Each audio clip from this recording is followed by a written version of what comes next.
What's going on, man? It's your boy S1k. Shout out CornrollpapiTV. Yeah. 100 round drum on the tummy gun. I keep up my family. Living this shit every day. I'm in the street. Stick on the school, stick on the work. Niggas step out with the money they getting. I'ma keep work cause the niggas still hurting. Want it, they want it, they want it, they want it. Calling my phone, so I'ma go serve it. Come from that dirty where bitches are dirty. You ain't from that south, don't speak on that dirty. You need to get murdered. I really done seen some shit. I'm having nightmares and shit. I really done had some shit. Camerton Road done been on the news for something we did. But this shit dead, so get it. What's going on with y'all today, man? What's happening? I got one of my boys from the Campbellton area, the west side. You know what I'm saying? We gotta pipe it up for the city. You know what I'm saying? We trying to get everybody on this thing. You feel me? It's S1k. You feel me? What that S1k stand for, bro? What that mean? Man, really short for Savage 1K. You know, there's a bunch of savages out here, like, you know, Webby Trill, Savage 21 Savage, Man Savage, you know, shout out Savage with the money sign, shout out to all them boys. So I just shorten it, you know what I mean? It bring more attention to me, cause ain't nobody ever heard of S1K. Alright, for sure. So I see S1k Poe. What the Poe in? What that mean? Like a lot of, I remember I had performed one time, nigga, they get it mixed up. They be saying SK1 Poe and it's not Poe. But it kind of catchy, bro. I might, cause you know, I come from the hood and shit, Poe and shit, but it stands for product of my environment, POE. So when you see Poe at the end of S1K, is actually that's why I put the periods in between the dot and the O and the E. Is actually POE, product of my environment. All right, for sure. So speaking on that, what is the picture like coming from your environment? You could paint that picture for us. Shit, I'm gonna be real, man. You know, my mama done grew up in the projects and shit. You know, I grew up in apartments, but everybody they kicked out the project, goddamn, they just moved into regular apartments. But the neighborhoods, I stayed in a lot of houses too. The neighborhoods my mom and dad moved in and shit, it was really neighborhood with old people, you know what I mean? So I was trying to get my mama to understand, no matter where you move, you know, even if it's a retirement neighborhood, when you walk up and down that street, it's still the hood. I said product of my environment because the environment around you, it became a product of me, you know what I mean? So, like, I got experience to a lot of shit, even though I had my mom and dad in the same house. I was experienced to a lot of shit when I jump off the porch and walk up the street. You know what I mean? I meet all kind of niggas, different kind of female. And the real gangster where I'm from, man, you know what I mean? So you could hear that in your music though, as far as the struggle in the background, where you coming from and where you going, right? Yeah, you know, even though my mama and dad fed her every night, every day, but shit, I done got down, slept in the house with no lights, cold water, we lived off generators and shit, loud ass generators at that. So you can't even get a comfortable sleep, cause you know, you can hear the generator running outside. You know, because the struggle my family was going through. Like my mom and dad, they always worked. That's why I worked, but they were struggling at the same time. And now I understand. All right. So when did the music come to a play? When did you realize you had that one song where you was like, all right, I'm finna rap, I'm finna do it? I ain't really had no goddamn, like, no one song. So what it was, when I was growing up on Cleveland, I had some partners, they were from Lila Valley. Shout out to all my blood brother, man, you know, from Lila Valley, right next to Johnboro North. And, you know, when I used to skip school and shit, we be smoking, getting high, you know, selling, you know, whatever. And when we get into the house and kick the shit, you know, re-up and all that shit, goddamn, they be freestyling while we smoking and playing beats and shit. So I used to freestyle with them niggas, but some of my partner niggas, they were goddamn rapping better than me, but I could say like 2 years after I graduated. Yeah, 2 years after I graduated, goddamn, I was going to Everest, you know, trying to do that medical assistant shit. So I was like, damn, I need a side hustle, bro, even though I was selling weed and all that shit. So I was like, I told my baby mama cousin and my cousin, my blood cousin, shout out that boy B Real, goddamn. I told them nigga, I was like, bro, y'all just send me some beats and shit. So they sent me some beats out of strength. And I got down, went from there, and then I was working every day, got down writing. So I used to send them voice recordings. And they seen the work ethic. And then my first song that I ever made, bro, I remember to this day, it was called Faded. That shit hard, bro. I'm gonna put that shit out still, you know, it's in my catalog. But Faded, I could say what really made me and my family like, oh boy, you can rap. Goddamn, go and push that shit, you know what I mean? All right, for sure. So you like 2 tapes in, right? 2 take, yeah, product of my environment, that the first take, and no rap cap. Alright, and I know one of the tracks, Triple Beam Scale, they was fucking with that, right? Yeah, for sure, man. Triple Beam Scale was really, 2 years ago I made 3 years ago now I made 2017, and goddamn, it was a sort of a Zaytoven track, you know what I mean? And when I made it, they were like, bro, that's the one, you know what I mean? But me still in the struggle, me still in the hood doing what I gotta do to take care of my family. It took a minute, it took like a whole year to put it out and shit. So once I put it out, I paid this nigga named DJ Steele. Shout out DJ Steele, man. He be DJing that goddamn Liqueur, Bankhead, fuck with Oakland City, Remo, then Robert Lee and Bit 8. And goddamn, I paid him whatever to play my track for a full month in every club he went to. And you know, it was a lesson learned, cause you know I could have did more marketing and more promotion for it. And even though it's still hot, I'ma still do a video to it. Shout out to boy Adam, Free Balls, you know, Free Ball, Fam America and shit. You know, he used to talk to my cousin and he hopped on the track with me. So I was trying to push it the best way I can, but on that mixtape, I got 2 good ass songs on that mixtape, but that one wasn't doing the most number. All right, for sure, for sure. And then there's another tape, and not another tape, another song. It's called Boosie and Gucci. Yeah. So that may be your inspiration right there, right? Yeah. I grew up on 90 music too, cause of my dad. But my generation, from like 06, 05, all the way when Gucci, you know, them came out 05, all the way until now. That's all I listen to. You know, I fuck with Louisiana, shout out Louisiana. I fuck with Atlanta and shit. But yeah, Boosie and Gucci who I grew up on. I fuck with Jeezy too, but I took Gucci side, you know what I mean? All right, so what is some stuff you learned from just being a rapper and being yourself? But this shit down there is hard as life, you know what I mean? Especially like if you ain't known, it's really hard to get people's attention. But I learned that shit, I can say, when I started in 2015 all the way to now, I got 4 videos. Instagram at 14K. Goddamn, one of my videos almost at 20,000. What I can say is that if you keep going, you know how they say practice make perfect. If you keep going, goddamn, it ain't no way but going up. You know what I mean? You progress. And every year I was rapping, every year I made music, my flow got better. I actually found my sound. For sure, because you do got a different sound, and I'm not saying you can imitate it, but it got a sound of its own, you know? So yeah. What you got planned for us in the rest of this year, man? It's a new year, it just started. What you know what I mean?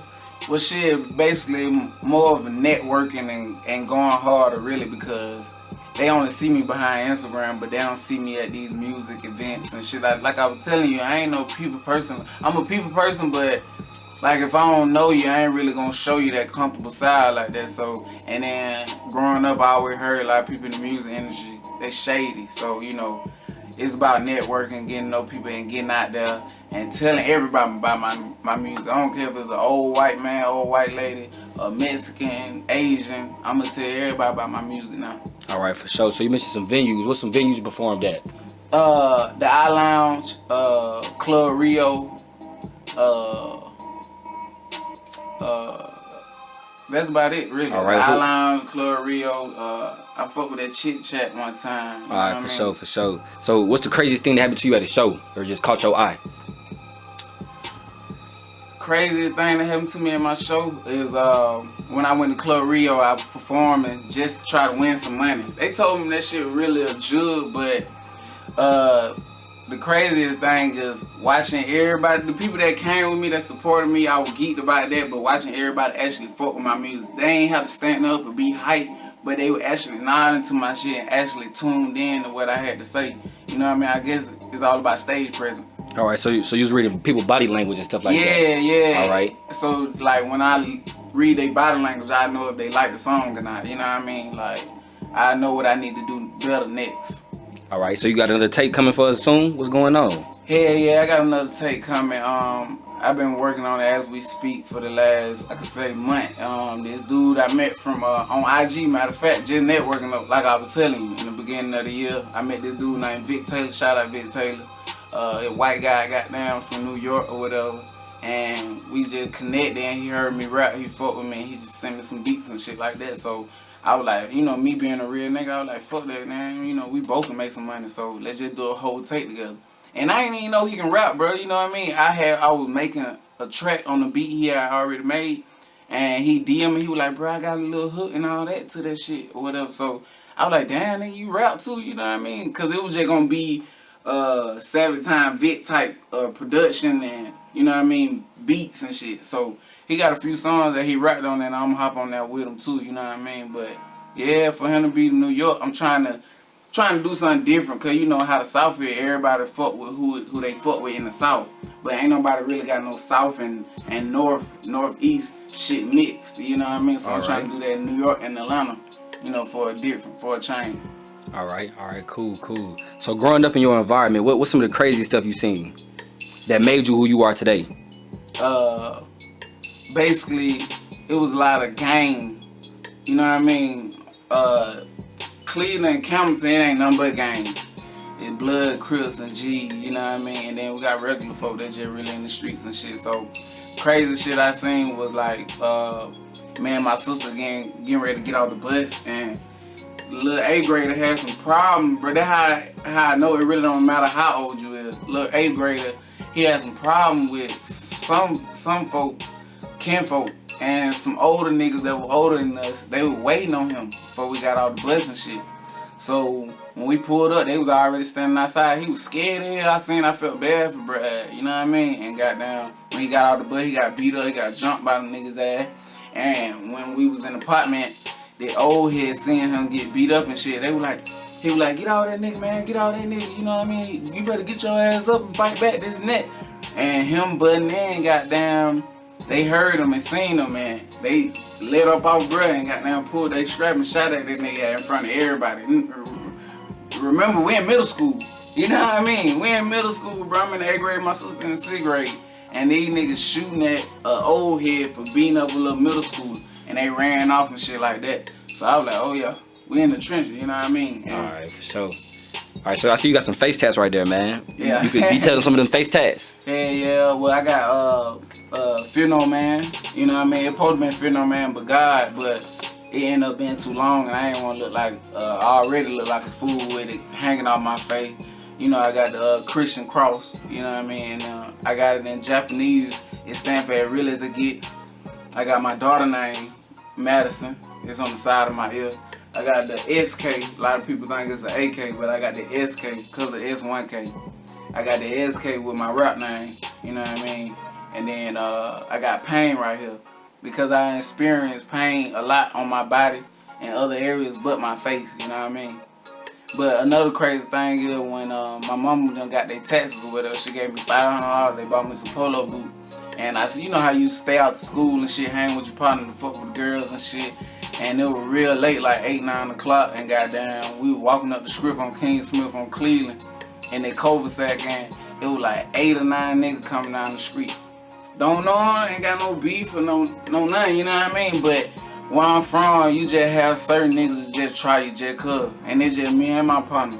So goddamn, they were coming down the strip and, you know, they tried us or whatever, talking all that shit, and then we getting to arguing. They really trying to jump and trying to take some money and shit. So I wasn't trying to give it up yet, but then some nigga came out the back of them and pulled a tech.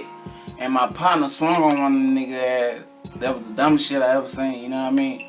My partner swung on one of them nigga ass and we both ran. And all you hear is pew, pew, pew, pew. We going through the wood, my shoe muddy and shit. Nigga had snuck me and shit. And then it's like some baby boy shit. I made it home. I was fucked up, bro. I made it home, but it was raining. I was muddy and shit. And I came in the house, I was beat up and muddied and shit. And I fell in the house and shit. My mama started crying and shit like that. And then called my partner and, you know, asked them what happened and shit. But they kept it real. They stayed 100. They told her that we were playing football and shit like that. I ain't never really told my mama that. But yeah, they took my little 500 I had. Alright, so loyalty run deep over here. So loyalty will get you a long way in the hood. Yeah, it gets you a long way. It's good and bad, you know what I mean? Cause it's just like a girlfriend, you know what I mean? You either accept people's flaws or you don't see it till later on how long you been cool with somebody. You know what I mean? Niggas done been crossed before. For sure. So you got a message for the kids real quick. Yeah, well, I can say this, goddamn. If you in the trenches and shit, get it how you live, bro. You know, I don't promote, like, I don't just say, like, the way I rap, bro, Pimp C said this, you know, if you gonna rap about it, rap about both sides. You know what I mean? Like, you know, what you gonna do when your mama go to jail and shit like that? What you gonna do, tell on her? Or you gonna goddamn do whatever you can to keep out of jail and shit. So really just stay out the way and, you know, get it how you live. But yeah, teach these kids both sides, cause I tell the young nigga when I pull up at a light, when I'm coming back to the hood, it's a young nigga selling water, bro. I ain't never sold no water. I ain't never stood at no corner and sold no water. And I always, bro, I don't give a fuck, it's my last dollar. I always get on $1 or $2. I might not even buy the water. I give them $1 or $2 and tell them don't sell no drug. But sometimes you have to, cause that's all around you. You know what I mean? Like like I said, I grew up with my mom and dad in the same house. They went to work. We go to school. We played football. We played basketball. But when you see them struggling and crying, and you turn 15, you ain't got no money. Shit, you gonna try to do whatever you can. All right, for sure. I be telling motherfuckers all the time, you know what I'm saying? The broken struggle make you do something, you know what I mean? They got motherfuckers on Section 8, you know what I'm saying? Dope boy pocket full and they eating ramen noodles and the lights off, you know what I mean? I swear to God. And, you know what I'm saying? And people don't understand when them folks knock down them apartments and all them projects and shit. Them Section 8 people, y'all moved out of them. They moved into them big, nice ass 5-bedroom houses. They gonna fuck it up because of where they came from, you know what I mean? You know how you ain't never had shit, you ain't gonna act right, you know what I mean? So, yeah, bro. And like my daddy said, shit, it come, it go, you know what I mean? Shit, you just take care of your business. All right. So go ahead and wrap it up for us, man. Go ahead and give any shout outs you got to do, you know what I'm saying? Anything like that, man. Let them know what we got planned for next year, this year, anything. Visuals, what's going on with us. Well, shit, man, you know, shout out Product of My Environment, you know, D Maestro, that family. Shout out Spec, man, Spec too dope. You know, shout out RD Entertainment. Shout out B Real. You know, if it wasn't for these people, bro, I still, like I said, I still be hustling and shit. You know what I mean? It's a blessing to be able to come somewhere and just lay your life down. You know what I mean? On some wax. You know what I mean? You ain't really gotta, you know, attack nobody or hurt nobody. You just express yourself on the mic. All right, for sure. And shout out CornrollpapiTV, nigga. S1k. Let's do it. So you had some new stuff coming for us, man. What's going on? Yeah, like I said, I got this Tango and Carrot mixtape getting ready to come out. Probably like at the end of this month or the beginning of next month. Shout out Reefer Film, who been shooting my videos and shit, doing a great job. Shout out Dirty Glove Bass. I got an interview coming with them soon, and I got a couple videos coming soon too. And that Boosie and Gucci video coming soon as well. All right, for sure, for sure. Oh yeah, and that No Rap Cap movie. You know, I'm doing the trap musical to the No Rap Cap mixtape. So basically, every song gonna have like a movie scene to that motherfucker. All right, for sure. That's gonna be a movie for us to goddamn look out for. Yeah. All right.